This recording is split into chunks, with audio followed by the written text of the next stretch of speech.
Good afternoon, Behind the Signs community.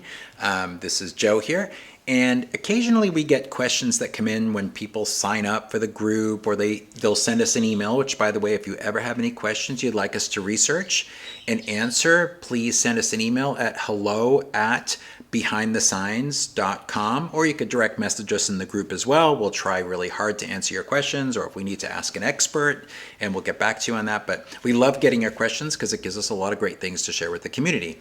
We recently had a question that I felt was really important, and I think it's a question that we all sort of have to deal with at some point. And the question comes from Brent. He is the owner of Graphic Works, over the other side of the pond, by the way, in the UK. So hello to all of our UK sign shops. There's a lot of you that are in our group, so I appreciate having you. But anyway, Brent prefaced his question with the smiley face because I think it's something that we all have to deal with. And I know I definitely had to deal with it running my sign company as well. So the question is, how do you get better customers? So I think the almost another way to, because you're supposed to love all your customers, right? At least try to. But I think the question can be rephrased like this: how do I get customers that appreciate my quality of work and aren't just driven by price? And this is something that we all have to deal with. And I think especially as you first start your sign shop, you're so hungry, you think, oh my gosh, how am I going to get this thing going? And then, you have someone that walks in the door and says, hey, Joe, I really want to go with you, but I can get it for $200 cheaper down the street. And then what do? You take the job. And I think at first we're all sort of stuck with that, and we learn from our mistakes and we do the job. But the problem is it's a slippery slope, or how I like to say, it's a slide down the razor blade of life. Because what happens is you take the next job like that and the next job like that, and you risk developing a reputation for being the cheapest person in town. And look, guilty as charged. I've done it. But at some point, the question is how to get better customers, and how does that fall on us, right? How does it fall on you to solve that problem? Because we've all done it. And before we look at a few solutions, I do want to say, and I thought this was really interesting when I was thinking about this question, is there's 39,000 sign shops in the United States. I don't know how many there are, Brent, in the UK, but there's 39,000 sign shops in the United States, and thousands, tens of thousands more in Canada, so just in North America alone. But in the US, out of 39,000 sign shops, in the first year, 20% of them tank. They go under. Within 5 years, 50% of the sign shops that start are gone. I don't say that to discourage you, but kind of encourage you, because if you can fix this problem in getting better customers, and especially customers that aren't just price driven, you'll beat that statistic and you'll be very, very successful.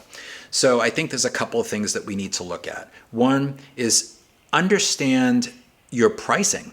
So how are you making your money? Materials, what's your markup? Labor, what's your markup? What's the margin on the job? And are you staying consistent across all jobs? I mean, there's going to be a little fluctuation from job to job, but are you staying somewhat consistent? So that's going to require you developing a consistent quoting system, whether it's adopting, I'm pretty passionate about SignTracker, but adopt a quoting system that's going to help you to see. The other thing is, if you go to the file section of our community, you'll see there's a couple different tools in there that you can use, but one, there's a pricing calculator, a labor rate calculator rather, and then you can go in there and you can put all your overhead in. Even if it's just you, this is a great exercise. What is it costing you to show up for work every day, and making sure that you charge enough on your labor that you cover your overhead. So that's one. Understand your pricing, understand your profit margins. But I think number two is understanding the value that you bring to the table. So, you're an important part of the success of your clients' businesses, right? So you're helping them with basically you're part of the marketing and the branding. And so you're an important part of them being successful as a business. So understand the value of what you bring to the relationship. So how do you kind of change the mindset of the client? First, change the mindset, your mindset, right? I mean, understanding your own value. But I think it's holding yourself out as, for us, for example, like holding yourself out as somebody that's an industry expert. So for us, we used education as a way to get our foot in the door. So here's one example. Say you get an opportunity to do a channel letter install or a banner install, whatever it is that you do, graphics on Windows, whatever.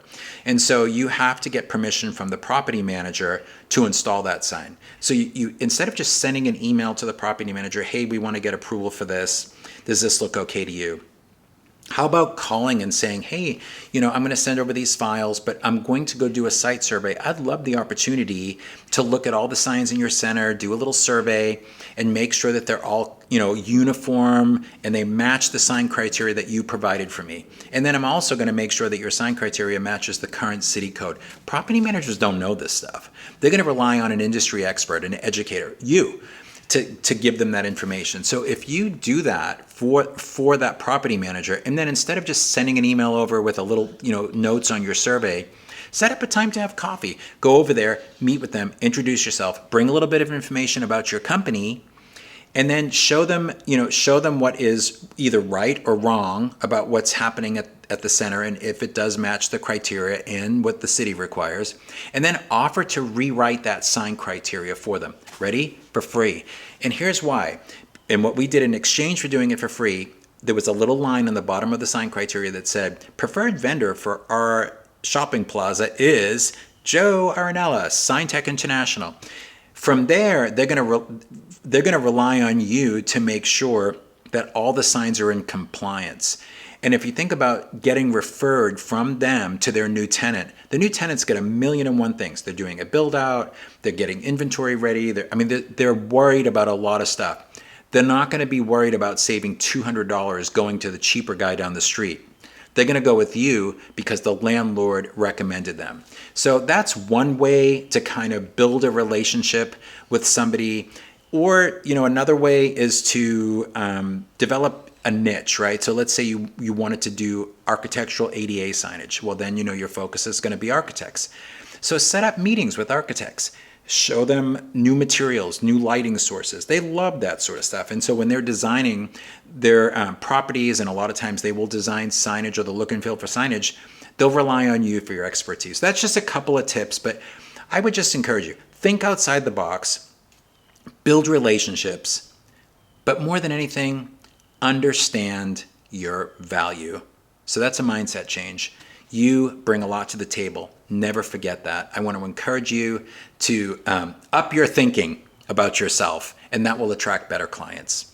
And if you've already gone through some of this and you've developed long-lasting partnerships with your clients and they respect you for what you bring to the table, we would love to hear from you. So please make some comments in the notes, share your ideas, because we all grow together.